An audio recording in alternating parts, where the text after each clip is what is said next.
Hey everybody, it's Jason Blaha here, and I made a statement yesterday that seems to be really controversial to a lot of people. A lot of people disagreed with me, and I'm going to put this into perspective and explain the exceptions to it, because when I made the statement, people don't realize there are two exceptions to this rule that I've laid out, and I need to clarify those because a few people chimed in and they seemed to be the exceptions and they didn't understand how I could make such a statement. And my statement was that for someone who is completely drug-free and starts weightlifting, 20 to 30 pounds of muscle is probably going to be your lifetime gains. And that has been skewed so much by so many people on drugs who claim natty that people don't realize that that is actually how it works. And I'm going to give you guys some real life examples and put it into perspective so that people really understand how this works. And a lot of people mistake their fat for muscle gain also on top of it. Now, when I say that, I'm talking about people who are fully developed, their skeleton is done growing already, who start training, and who have a normal, healthy amount of muscle mass. They start in the normal BMI range somewhere. And that's why I have a BMI chart up there for you guys to really grasp it. Now, number one, if you're a teenager, you're not done growing. So a guy who starts lifting at 16, who all of a sudden says at 24, I've gained 40 pounds, and I'm possibly leaner than I was when I started, I don't understand how you could make such a statement. Well, number one, if you were 16, by the time you're 21, you will probably have gained 15 pounds of lean mass on your body without touching a weight. Put that into perspective. You're going to gain several inches of height, your bone has weight, and the muscles will get longer. They don't necessarily need to get thicker, although they probably will get a little thicker to compensate for the bone length. You're going to gain muscle and bone weight, both of which are lean mass, without touching a weight in your entire life. So it's easy 15 pounds right there. So really your 40 pounds is closer to 25, and you might have even gained 20 that way, so it might actually only be 20. So put that in perspective. The other thing is that people who are underweight from either under eating and being hyperactive, they could be doing a lot of cardio with no resistance training. People who've been anorexic, they've been sick, they've had cancers, things like that tend to be underweight. If you're on the underweight part of the BMI chart, you have lost a lot of muscle, and I've seen anorexics who literally came back to a gym and gained 30 or 40 pounds of muscle just from lifting weights in under a year. They make these massive nude type gains, but they barely look like they lift. They look like they just started the gym after gaining the 40 pounds, and that's because they have lost tremendous amounts of muscle due to starvation or illness. And so they're an exception to a rule. We're talking about people who have a normal amount of muscle, who are in the average part of the bell curve. So again, perspective, people. Now, when we look at that chart, let's really look at something, because I want to break down Frank Zane for you guys.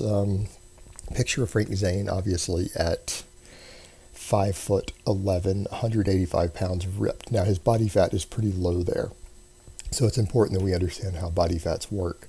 But if you go back to that BMI chart, which I'm going to link back above again for you guys, let's say that we take someone who's 5'11". Look at that normal healthy range. That's the healthy range. About 157 is considered average healthy. That person, if they don't lift and they're just normal, they have a normal body fat, they're 15% body fat or so, that's pretty much normal for 5'11" on average, untrained.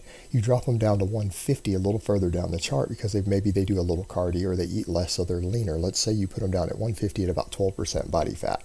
If that person lifts weights for a few years really hard, trains their ass off, and they end up with the same amount of fat, let's say they keep 18 pounds of body fat, because that's what someone has at 12% at 150, you put them up to 180 pounds. They've gained 30 pounds of pure muscle at the end, the final result, whether they bulked or cut or whatever to get there, and they end up with the same amount of fat at 180.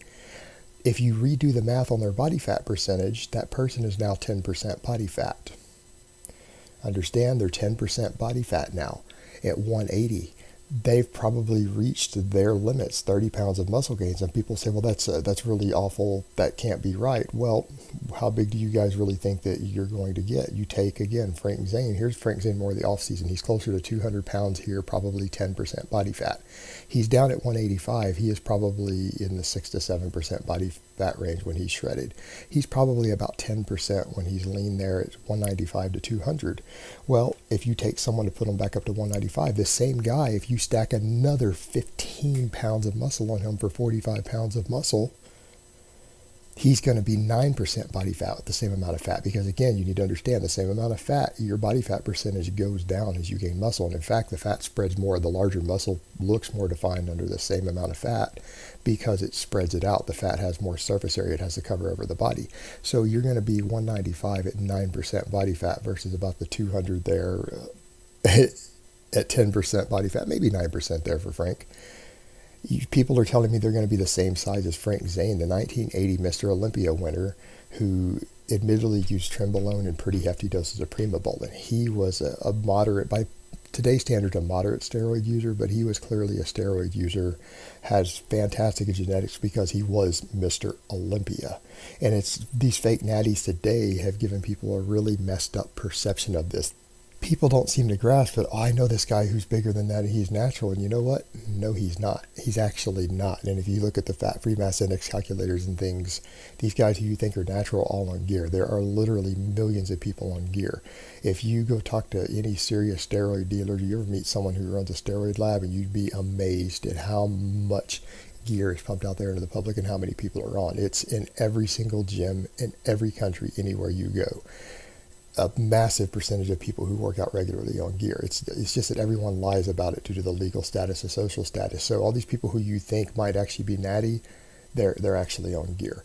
And that's just the nature of the real world. Just like you would expect everyone you meet, if you ask them to tell you that they use cocaine, they're probably not going to tell you that. Your boss might use cocaine. There's a good chance your boss does if you're in the corporate world, but guess what? He's not going to go announcing it to everyone. And if you were to ask him if he uses drugs, he's going to say, no, I don't use drugs. You ask him about cocaine, he's going to say no. It's the same with gear. So here, that's why I say that, guys, because really, you're talking about, if you're talking about more than 30 pounds of muscle gain, you're talking about being Frank Zane size at 5'11" while at 10% or lower body fat.